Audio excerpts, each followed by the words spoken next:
Seja bem-vinda e seja bem-vindo. Esse é o Carteira Inteligente, o programa semanal da CNN sobre investimentos e finanças pessoais. A gente continua a nossa série de programas sobre como a pandemia está mudando o mercado financeiro. E hoje a gente vai falar com duas das mulheres mais importantes do atual cenário econômico brasileiro. Vamos entender como elas pensavam o mundo dos negócios antes da pandemia, como pensam o momento atual e também o que esperam do futuro e, claro, como tudo isso afeta o seu bolso.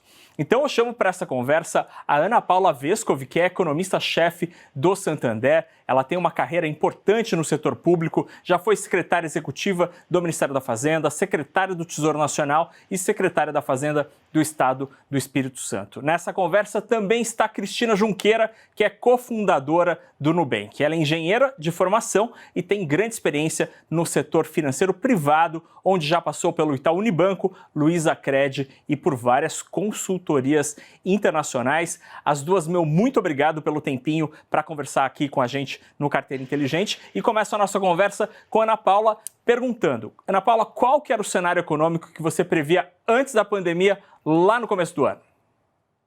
Bem diferente, com certeza. Bom, é um prazer estar aqui com vocês, obrigada aí pelo convite.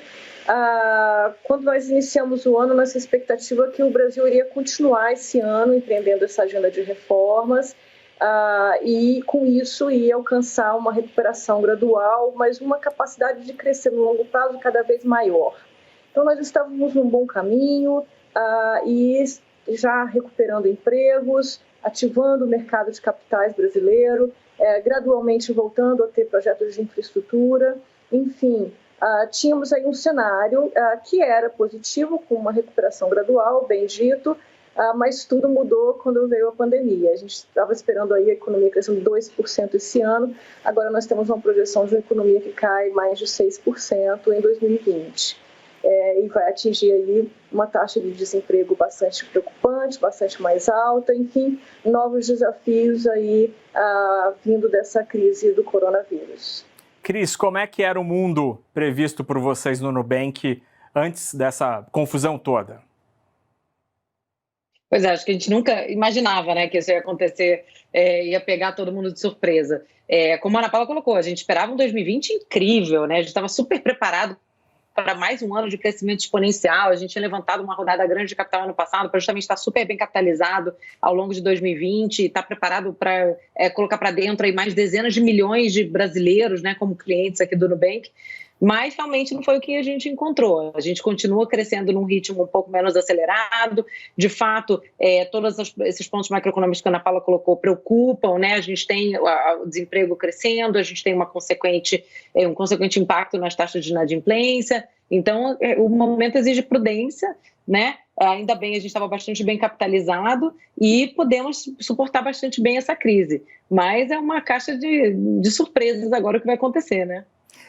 Agora, como é que tem sido a reação do mundo econômico na avaliação de vocês? Seja o cliente do Santander, do Nubank, as empresas, o próprio governo, o mercado financeiro, como é que eles têm reagido na avaliação de vocês? Outros convidados aqui do Carteira disseram, por exemplo, que a racionalidade é algo que tem prevalecido nessa reação. Vocês concordam? Ana Paula, primeiro, tua opinião. Sim, claro, todos os agentes tentam entender o processo da forma mais racional possível, mas é importante a gente reconhecer que todo esse processo veio com muita incerteza, né? Não só aqui em relação ao Brasil, mas a incerteza global. Como é que seria a pandemia? Qual é o impacto relativo de cada dia, né, em isolamento social ou em lockdown para a paralisação de atividades econômicas? Como é que a economia vai sair depois da crise? Então, acho que antes de mais nada, hoje nós temos uma percepção um pouco mais clara de como as sociedades estão lidando com a crise sanitária, né? Ou por meio do isolamento social, uma tentativa de atrasar as curvas de contágio para correr e construir capacidade dentro dos hospitais para atender as pessoas infectadas. Também uma corrida pela pesquisa por terapias, por medicamentos e pela vacina, né? Então, agora, esse quadro está um pouco mais compreensível para todos. Por outro lado, nós vimos aí os países editando medidas inéditas de estímulos fiscal, monetário, creditício. Estamos todos ainda sob digamos assim, o efeito desses estímulos, e daqui a pouco a gente vai começar a entender como é que vai ser o novo normal da economia, assim, principalmente os estímulos fiscais começarem a ser retirados e a gente tiver uma normalidade, né? Ou seja, volta a funcionar normalmente a economia do lado da produção, dos serviços, mas enfrentando uma nova realidade de demanda e, por outro lado, uma retirada gradual dos estímulos que foram colocados para poder sustentar esse período aí mais agudo da crise. Cris, eu queria entender um pouco como é que tem sido a reação do cliente Nubank. O Nubank é uma instituição financeira que nasceu principalmente com cartão de crédito. Esse cliente do cartão de crédito, ele tem se comportado de que maneira? Tem sido uma inadimplência, por exemplo, algo controlável? Como é que tem sido para vocês no dia a dia do banco? A gente tem levado um dia de cada vez, né? Quando a crise começou, a gente estava preparado e falou, bom, o que será que vai acontecer com a inadimplência? Vai ser o dobro, vai ser o triplo? A realidade é que até agora a gente não viu uma diferença muito significativa na inadimplência, tá? Quando a gente compara os dados de hoje com o ano passado, a gente está praticamente no mesmo lugar. A gente acredita que isso está relacionado, claro que teve um impacto aqui de desemprego, né, de perda de renda, mas também as pessoas estão consumindo muito menos, né, como elas não estão saindo de casa, não estão viajando, teve também todo esse freio do consumo, ele contribui para as pessoas terem mais renda disponível para conseguir fazerem seus pagamentos, né, então, sob a nossa perspectiva, não teve uma mudança muito grande. O que a gente viu foi uma mudança muito grande, acelerando tendências de digitalização. Então, a gente viu um crescimento muito grande no uso de cartão virtual, de pagamentos contactless, né, que nessa questão sanitária que a gente está vivendo acaba sendo super importante para reduzir contaminação. A gente está vendo uma aceleração do uso do cartão de débito substituindo o dinheiro, né, que também é um meio super, né, contaminado. E a gente vê isso em muitas pesquisas que estão sendo divulgadas, né? Então, a gente vê, saiu uma pesquisa recente que mostra que mais de 40% dos brasileiros acredita que o comércio não vai aceitar mais dinheiro nos próximos 10 anos, por exemplo, né? E 1 em cada 4 brasileiros acredita que a agência bancária, por exemplo, também não vai existir nesse período. Então, realmente, toda uma aceleração aqui desse comportamento digital que a gente está vendo muito grande. Nesse sentido, a gente continua abrindo muita conta, a gente está abrindo, sei lá, uma média de 40 mil contas digitais por dia, e muitas dessas para um público que não era o nosso público-alvo. Então, a gente está vendo assim, muita gente acima de 60 anos, até clientes acima de 90 anos, abrindo contas digitais agora, justamente por causa da impossibilidade de se dirigir a uma agência bancária, né? E da inconveniência de você se aglomerar eventualmente numa fila. Então, esse tipo de comportamento do ponto de vista do consumidor foi muito acelerado, Fernando. E Cris, essa ida de novos clientes aí batendo a porta do aplicativo do Nubank, é só uma questão de idade ou de faixa de renda também? Olha, a gente está vendo crescimento em todas as faixas de renda e em todas as faixas etárias. A gente viu, de fato, uma desproporcionalidade nos clientes de mais idade, onde a gente não era muito representado. Mas já faz tempo que mais de 1/3 da nossa base de clientes tem mais de 50 anos, né? Então, a gente está realmente bastante representado agora em todos os segmentos da população. É uma tendência que se acelerou em todos os demográficos. Bacana. Ana Paula, pegando carona nessa resposta da Cris, alguns economistas têm notado um comportamento interessante que a renda tem caído menos do que as vendas no varejo. Isso poderia indicar alguma formação de poupança. Vocês têm percebido algum movimento desse tipo que, por exemplo, explicaria essa inadimplência relativamente estável que a Cris citou? Existem vários movimentos, tanto por essa poupança precaucional, que a gente chama, né, o cuidado das pessoas de evitarem ao máximo o consumo não essencial dentro de um ambiente de muita incerteza, como a gente está vivendo.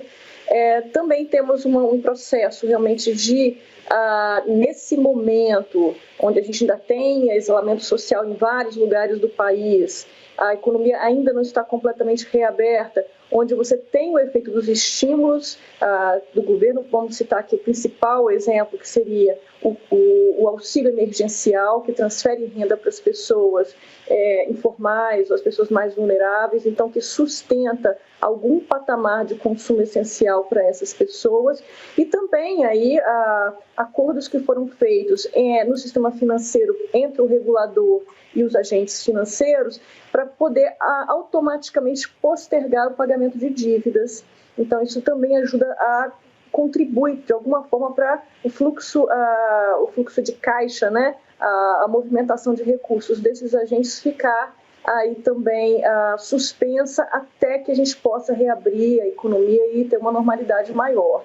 Então, a postergação, né, do pagamento de dívidas, esse auxílio emergencial, outras medidas que compõem aí um quadro de dar sustentação à atividade econômica durante esse processo, ajudam a gente a fazer esse trânsito. Por outro lado, a hora que a economia reabrir e que a gente tiver aí, de fato, essa normalidade instalada, a gente vai conhecer melhor como que vai sair a economia desse processo, né, em termos de taxa de desemprego, taxa de inadimplência, como é que vai ser esse novo normal pós-Covid, que tende sim a ser diferente do que era antes dessa crise tão severa. E Ana, é possível que a gente, antes de começar a melhorar, ainda tenha uma piora nos indicadores macroeconômicos, por exemplo, como a inadimplência?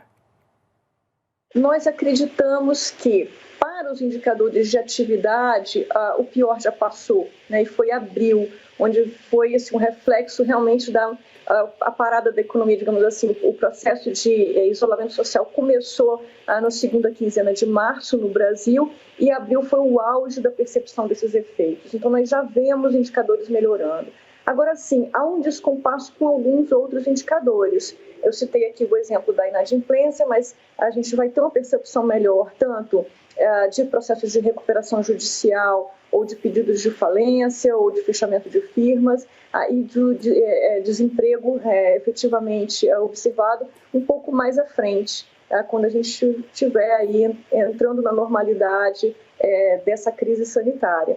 Então, nós temos aí um descompasso entre indicadores, algo que vem na esteira do que foi com a condução da política pública nesse momento para dar uma sustentação da atividade, para dar um pouco mais de estabilidade diante desse processo que foi sim uma parada súbita. E então esse descompasso, na nossa visão, tende a aparecer mais aí a partir do terceiro trimestre para frente, mais presente no final do ano, no último trimestre do ano. Mas nós acreditamos sim que o pior já passou e foi o vale da atividade foi o mês de abril. Cris, concorda com a Ana Paula? O pior já passou?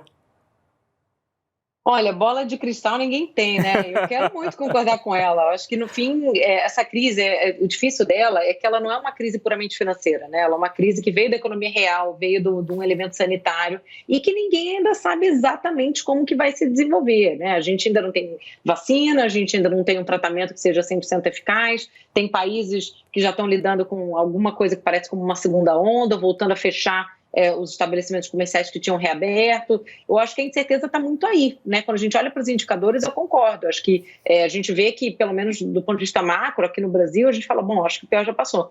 Mas isso é contingente de a crise sanitária estar controlada, né? E a gente não tem um retrocesso ali. Então, eu estou torcendo. Eu posso dizer que a minha torcida é para isso, que o pior já tenha passado, que a gente consiga recuperar a atividade econômica e que todos os cidadãos, né, possam seguir em frente com suas vidas, né, gente? Por favor.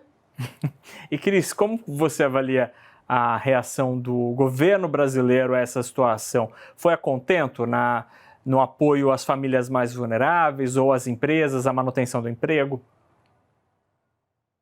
Olha, essa é uma preocupação que realmente tinha que estar, né, no topo da lista. Eu lembro logo que a crise bateu, de conversar com os meus sócios, né, a gente tendo bem, falando assim, cara, as ondas, né, e os efeitos de segunda, terceira, quarta, quinta ordem que isso poderia ter na economia eram realmente muito devastadores. Então, eu acho que a prioridade era essa, né, garantir aí a distribuição do auxílio emergencial, inclusive mais de 500 mil de pessoas receberam auxílio pelas contas do Nubank, a gente ficou muito, muito feliz. Eu acho que, no fim, essa resposta, enfim, a gente pode argumentar aqui que poderia ter sido mais rápida, poderia ter sido mais intensa, mas eu acho que ela vai ter impactos muito interessantes para o país, porque a gente sabe, tem algumas pesquisas que mostram que até 2019 a gente tinha mais ou menos aí 45 milhões de pessoas desbancarizadas no Brasil, né, que é um número enorme aí do Instituto Locomotiva. Só que a gente teve cerca aí de 23 milhões de pessoas que pediram auxílio emergencial e receberam aí em algum momento e não tinham conta em banco, né? Esse é um dado da Caixa Econômica.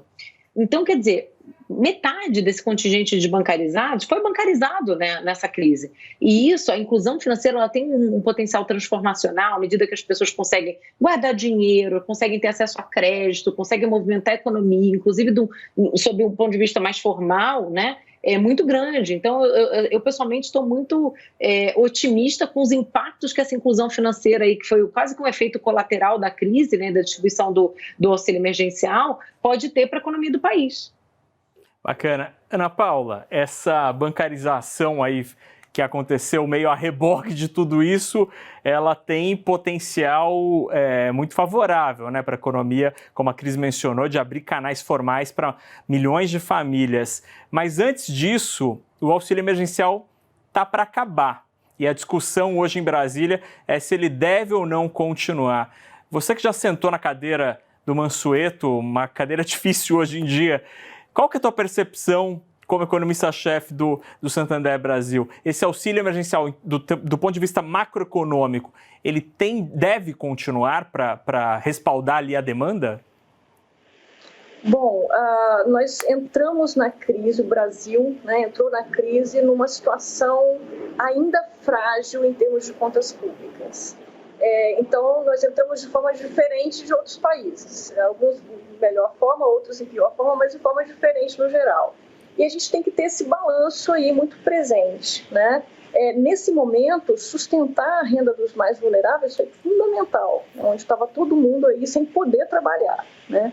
Agora, com isso, nós temos um impacto sobre contas públicas que é muito grande. A dívida pública brasileira vai saltar, né, de patamar. E veja, será um país em que a sua dívida pública vai dobrar em um período de 15 anos aproximadamente.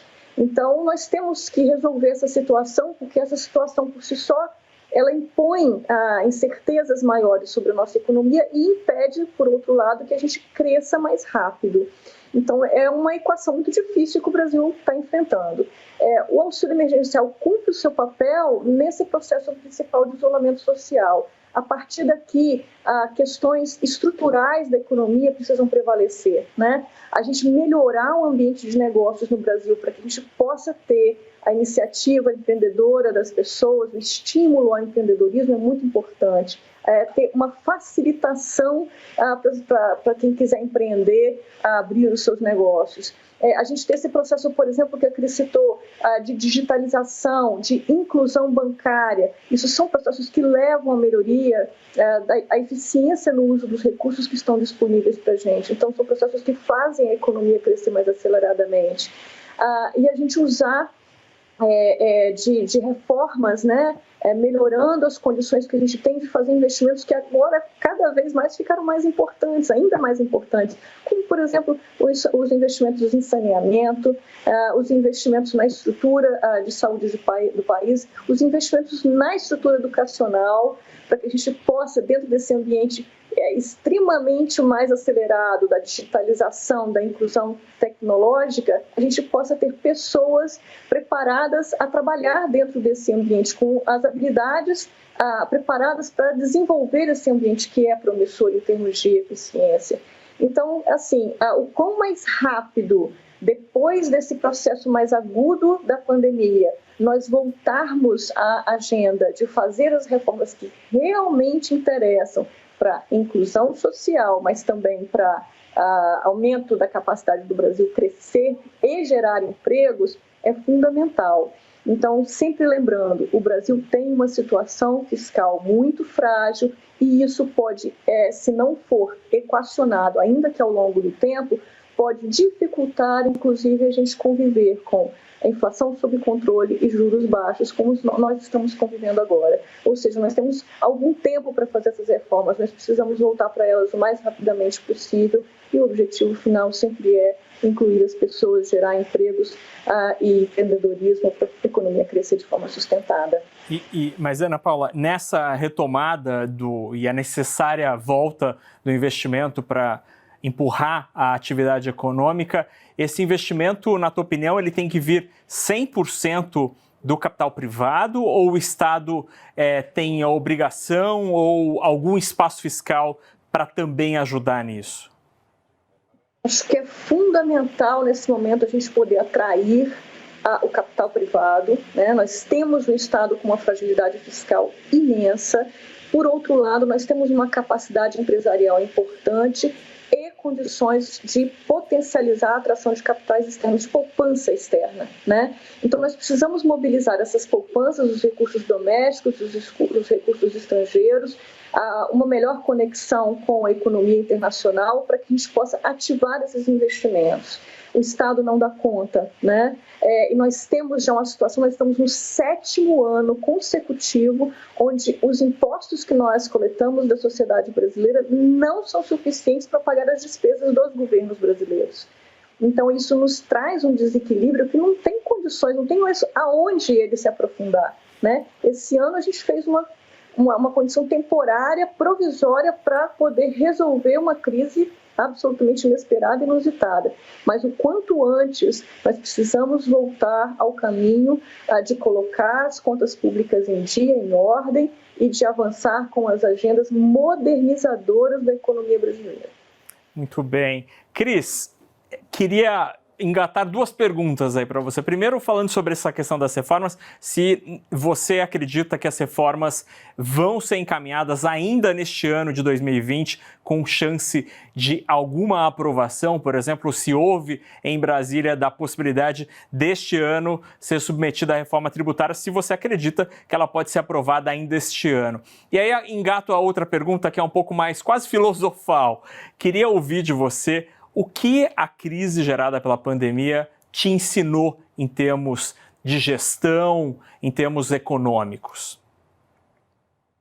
Nossa, para as duas, eu acho que a gente podia estar assim, com um vinho, uma cerveja, né? Perguntas filosóficas e bola de cristal. Sobre as reformas, eu acho, assim, eco aqui o comentário da Ana Paula, do quão essenciais elas são, né? Eu acho que reforma tributária, reforma administrativa, se elas vão ser encaminhadas e avançar esse ano, realmente é um grande ponto de interrogação. A gente ainda vê o Congresso hoje muito focado numa agenda de medidas, né, visando aqui conter os impactos da crise econômica, né?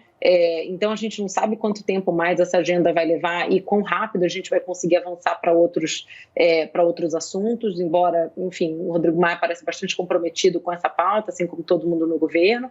E nos resta aqui, como iniciativa privada, torcer para que elas avancem, porque, como a Ana Paula colocou, é absolutamente essencial. O país não tem mais para onde ir pesado, inchado, né, com déficit fiscal desse tamanho. Então, essa é a grande chave para a gente continuar atraindo investimento esse que vai gerar emprego, que vai gerar atividade econômica, que vai gerar renda, que vai reduzir desigualdade, que vai reduzir pobreza. Então, assim, o que resta para a gente realmente é torcer como cidadãos, né, como votantes aqui nesse país, que os nossos governantes avancem nessa direção.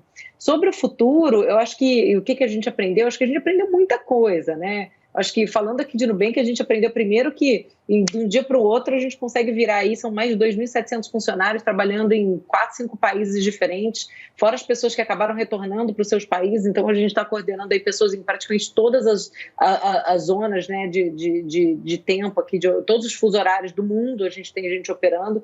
Então, a gente está realmente muito bem posicionado para capturar essa questão do trabalho remoto, para também acessar um pool de talentos global, né, cada vez mais diverso, que a gente acredita muito fortemente que é a chave para a inovação. A gente tem, de fato, talento vindo de diferentes perspectivas, diferentes lugares, com experiências diferentes, com formações diferentes, e isso, sem dúvida, essa pandemia ensinou para a gente. Além disso, eu acho que a gente aprendeu a ter um controle muito mais granular da nossa operação, né? Então, assim, indicadores que a gente estava bem monitorando de maneira semanal, muitas vezes até mensal, a gente está olhando diariamente. Então, a gente está muito mais próximo aqui do controle do que realmente está acontecendo, de todas as métricas que a gente precisa para garantir que o negócio está na direção correta. Então, acho que tem muitos aprendizados e essa é uma crise que tem tudo para favorecer empresas como o Nubank, né? Que são muito digitais, que trabalham de maneira ágil, que são focadas em inovação, que tem uma força de trabalho global,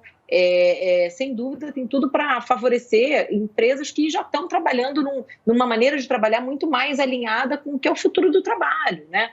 Com o que os consumidores também esperam das empresas. E que durante esse período conseguiram se posicionar para tratar bem tanto os funcionários como os consumidores, porque eu acredito muito que as pessoas vão lembrar do que aconteceu durante essa crise e de como elas foram tratadas como consumidores e como funcionários. Muito bem, Ana Paula. Minha última pergunta para você, bem rapidamente. O que a crise te ensinou? E uma dica, já que o Carteira Inteligente fala com o investidor, uma dica que você poderia dar para o investidor gerir melhor seu dinheiro num momento tão complicado e turbulento como o atual?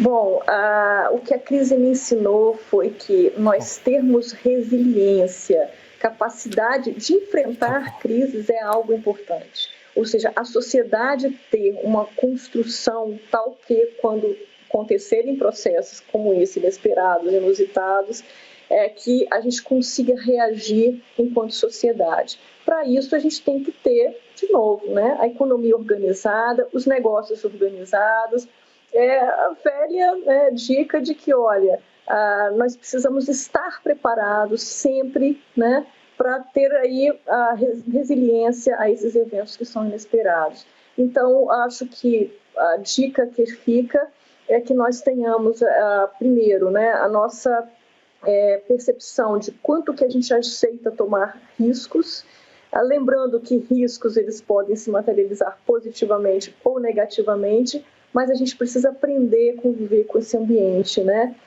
De buscar investimentos, de ter uma sociedade mais empreendedora, fiscalmente responsável, uma sociedade que tenha capacidade de se integrar com o resto do mundo, ganhando, né, pela competitividade, pela capacidade de fazer bonito, como o nosso agronegócio, por exemplo, que ainda nessa crise, né, sustentou tanta a nossa posição nesse momento, foi tão importante para a gente nesse momento. Enfim, eu acho que tiro aí do agronegócio, desses negócios que já tinham, né, entrado na economia digital, que já estavam avançando em tecnologias fortemente. Eu acho que os exemplos de todos que estão agora passando um bom sinal nesse momento de crise. Acho que, antes de mais nada, a palavra é ganhar resiliência, fazer o que é certo, pensar no longo prazo, mas agir rápido, né? Muito bem. Eu agradeço muito a Cristina Junqueira, que é cofundadora do Nubank, e Ana Paula Vescov, economista-chefe do Santander Brasil, por essa ótima conversa sobre como a pandemia tem mudado tudo no mercado financeiro. Para rever os nossos programas, você pode acessar cnnbrasilbusiness.com.br. Lá você também encontra os nossos vídeos e a versão do Carteira Inteligente no formato podcast, que também está em todos os principais agregadores de podcast. A gente volta na semana que vem, sempre para tirar todas as suas dúvidas sobre investimentos e finanças pessoais. Fique ligado e até lá!